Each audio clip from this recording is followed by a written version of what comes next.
Welcome to Kleppers Corner Today in History, where we find out that October 15th is like that friend who says, "Don't worry, it's just a date," and then changes the entire course of Western civilization. Segment 1, the high water mark. The 1529 Siege of Vienna ends. Let's start in 1529, when the Ottoman Empire decided to play "Let's invade Europe" and got stuck in the world's biggest mud puddle. Sultan Suleiman the Magnificent marched 100,000 troops toward Vienna, only to discover that even the mightiest empire can't defeat bad weather and Austrian stubbornness. Their cannons sank, their supply lines collapsed, and their camels straight up quit. By October 15th, Suleiman retreated, probably muttering, "Next time, I'm bringing snow tires." The result? The Ottoman expansion westward stopped dead. Vienna became Europe's "you shall not pass" moment. This wasn't just a victory of guns. It was logistics, mud, and meteorology combining to say, nope. It's history's first recorded case of Mother Nature filibustering an empire. Segment 2, the final exile. Napoleon Bonaparte arrives at St. Helena, 1815. Fast forward to 1815. Napoleon, the man who thought Europe was his chessboard, landed on St. Helena, an island so remote it makes your phone lose signal just hearing about it. The British dropped him there after Waterloo, basically saying, "We'd like you to stop conquering, forever." Napoleon hoped for a cozy exile in the English countryside, maybe a vineyard, maybe a baguette. Instead, he got Longwood House, damp, moldy, and constantly surveilled by Governor Hudson Lowe, whose job was to ruin vibes. Napoleon wasn't allowed the title emperor, just General Bonaparte, which is like demoting Beyoncé to local singer. So he did what any egomaniac trapped in Paradise Prison would do. He wrote. He weaponized his memoirs, turning himself from defeated tyrant into tragic visionary. The British tried to erase him, but they accidentally gave him the world's longest writer's retreat. His final victory wasn't on a battlefield, it was on paper. He went from cannonballs to cannon. Segment 3. Myth, espionage, and a world at war. The execution of Mata Hari, 1917.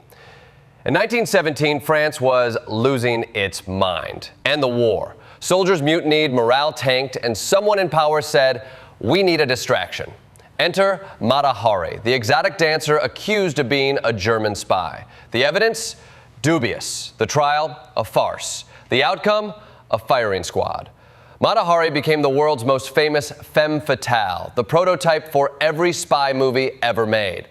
But let's be honest, she was less James Bond and more scapegoat for national anxiety.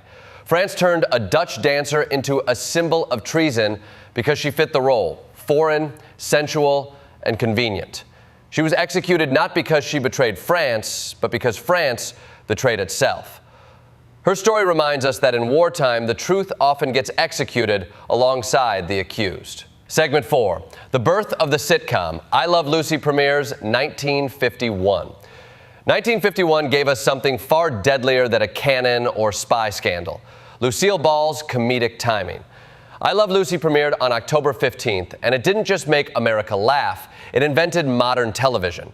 Before Lucy, TV was live, grainy, and disposable. Lucille Ball and Desi Arnaz said, "Nah, we're filming this in Hollywood on 35mm with 3 cameras, and we're keeping the rights." Desi basically invented reruns because he was the first man in history to realize that people will watch the same joke again if it's funny enough. Lucille didn't just play America's housewife. She was its business tycoon in pearls. Desilu Productions became the launchpad for Star Trek and Mission Impossible. So yeah, without I Love Lucy, there's no Captain Kirk. Lucy walked so Spock could live long and prosper. Segment 5, the Kremlin coup, the ousting of Nikita Khrushchev, 1964. October 15th, 1964, Moscow, where backstabbing isn't a bug, it's a feature. Nikita Khrushchev, the man who gave us the Cuban Missile Crisis, the secret speech, and the phrase harebrained scheming, was told to retire for health reasons. Translation, everyone hates your guts, Nikita. His own protégés plotted the coup while he was on vacation. When he got back, they said, "Comrade, we voted, and congratulations, you're unemployed." The irony? He'd ended Stalin's reign of terror, making coups safe again. The guy who de-Stalinized Russia was done in by his own humane reforms. It was the first bloodless Soviet coup, proving that sometimes democracy sneaks in the back door, wearing a bureaucrat's hat and sipping vodka. Segment 6, Power to the People, the founding of the Black Panther Party, 1966.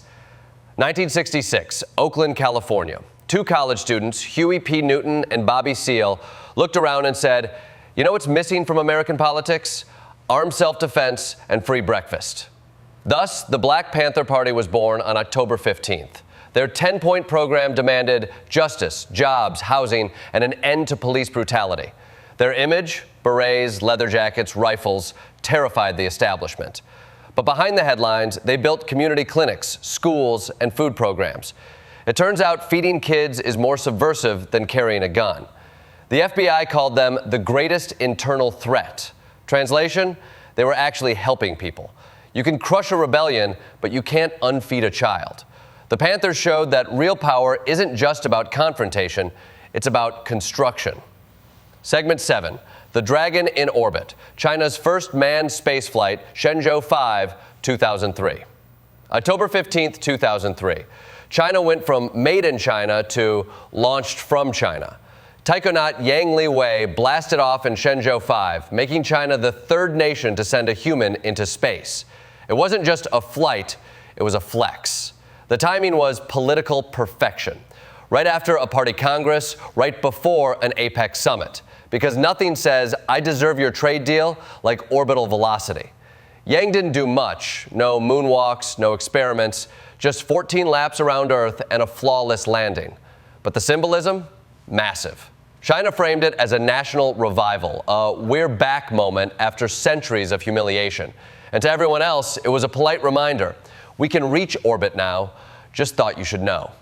Segment 8, A Legacy in Letters. Virgil, Nietzsche, and Foucault. 3 birthdays, 1 date, 1 philosophical family reunion. October 15th gave us Virgil, Nietzsche, and Foucault. Proof that the universe occasionally double books genius. Virgil wrote the Aeneid to glorify Rome and make Augustus look like the main character in God's fan fiction. Nietzsche showed up 1,900 years later to say, God is dead and your morals are weak. And then Foucault, born in 1926, put on glasses and said, actually, both of you are case studies in how power shapes truth. Together, they represent humanity's favorite pastime, inventing, destroying, and then overanalyzing our own myths. It's like the academic version of rebooting Star Wars every generation, each time with more existential dread. Segment 9, The Final Curtain, Cole Porter and Paul Allen. October 15th also brings exits. Cole Porter, who died in 1964, wrote songs so smooth they could charm a filing cabinet. His melodies defined American sophistication, even as he composed through excruciating pain. Every note was polished perfection, proof that art can be both fragile and eternal. Then there's Paul Allen, who died in 2018, the Microsoft co-founder who looked at money and said, cool, I'll buy an NFL team and fund a space program. While Porter wrote timeless tunes, Allen wrote the code for the future, literally and figuratively. One man gave us I've Got You Under My Skin, the other gave us the skin of the digital world. Both left legacies that keep humming. In conclusion, a microcosm of change. And that's October 15th, a date that just can't sit still. Empires halted, myths created, revolutions televised, and sitcoms filmed. From Suleiman's retreat in the mud to China's leap into the stars, this day reminds us that history isn't a straight line. It's a loop of ambition, collapse, and reinvention. Each story, from Vienna's fortress to Oakland's breakfast tables, shows how power always changes hands, but the hunger for meaning never dies. Whether it's through poetry, politics, or pixelated space travel, humanity keeps rebooting its own operating system. So if anyone tells you dates are just numbers, tell them October 15th says otherwise. It's proof that history has a sense of timing, and occasionally, impeccable comedic delivery.